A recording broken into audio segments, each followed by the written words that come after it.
বারংবার ধরাশায়ী হচ্ছেন বাংলাদেশের গর্বের কাছে টিম রেড হকস ডমিনেট করছেন এই মুহূর্তে। On the other hand mythic sports গিয়েছেন টিম টোটাল উইনার এগেইনস্টে। ক্রাইমের এলিমিনেশনটা পানির মধ্যে তবে ফিনিশ হয়ে যাবে। কুট্টুসে 3টে এলিমিনেশন পেয়ে গিয়েছেন এই মুহূর্তে। রাহাত এখনো পর্যন্ত এলিমিনেশনের খাতায় শূন্য। ক্যারেক্টার স্কিলে বেশ আমরা পরিবর্তন দেখতে পাচ্ছি। যদি বলি ফাসিল ভাই, রাহাতকে আজকে আমরা ক্রোনো ব্যবহার করতে দেখতে পাচ্ছি, তবে কতটুকু সাপোর্ট দিতে পারবেন তার মেইন রাশারকে তিনি, এবং টোটাল উইনার এবার ঠুকবেন অন ফায়ার সাইনিডের এই জায়গাতে। Let's see. ইয়েস অবভিয়াসলি, এবং সেই জায়গায় আনফেয়ার সাইনে তাদের একজন প্লেয়ার টেনিসের তিনি কিন্তু হারিয়ে গিয়েছেন, বাট ইএমএক্স থেকে দেখতে পাচ্ছি এখনো প্লেয়ার্স আছেন, বাট অ্যাটাক করা হচ্ছে।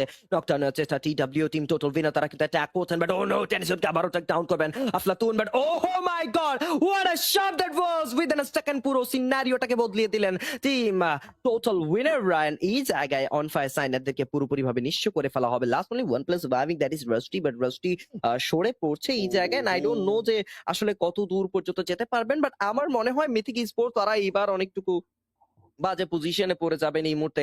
হ্যাশট্যাগ 12 কিন্তু এলিমিনেট